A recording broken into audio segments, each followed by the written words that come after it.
Nagpaulan ng tres ang Gilas Women's Showtime si Panganiban. Binastos ang mga player ng New Zealand, lamang na sa dulo ang Pilipinas. History na sana, sayang nga lang nakakambak ang kalaban. FIBA Women's Asia Cup 2025, Gilas Pilipinas laban sa New Zealand. Pareha silang may tiisang panalo lang sa kani-kanilang grupo mga idol. Nabigo ang ating Gilas Women sa qualification semifinals kontra Korea. Kaya naman heto't makakalaban nga nila ang New Zealand para sa 5th at 6th place ng tournament. Hindi pa nananalo ang Pilipinas sa bansang ito kung saan sa huling tatlong laro, puro talo inabot ng Gilas. Hopefully this time makapanalo na ang ating Gilas Women's. Well, opening quarter mga idol, lalamang agad 6 na puntos ang New Zealand. 19-13 balanse ang puntusan ng kanilang team. Ang lalaki ng kanilang mga player kinakain sa ilalim ang Pilipinas. Leading scorer naman sa Gilas Women's ang 4 points ni Jack Animam. Nakapukol din dyan ang isang tres si Vanessa De Jesus. Entering second quarter, finally nakabutas na din si Panganiban. Gandang assist yan mula kay Animam pero namagana, double digit lamang ng kalaban mga idol.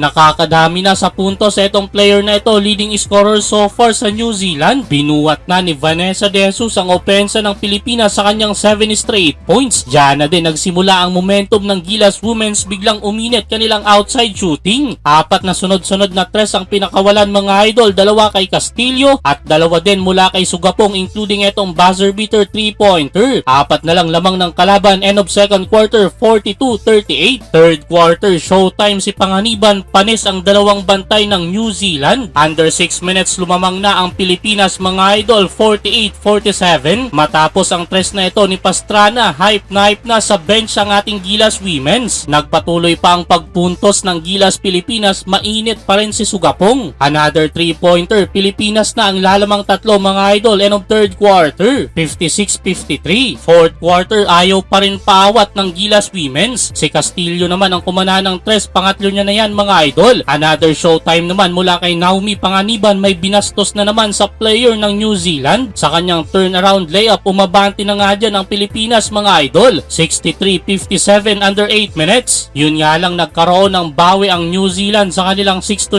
run. Muli nilang nakuha ang lead mga idol under 3 minutes, 71-68. Nagpatuloy pa ang run ng kalaban, di na nagawang makabalik ng Gilas Women's. Sa uli, panalo ang New Zealand mga idol, sila ang kukuha ng 5th place at 6th place naman ang Pilipinas. Sayang nawala ang momentum sa dulo ng Gilas Pilipinas. Natalo man, panalong panalo pa din ang pinakitang performance ng ating Gilas Women's.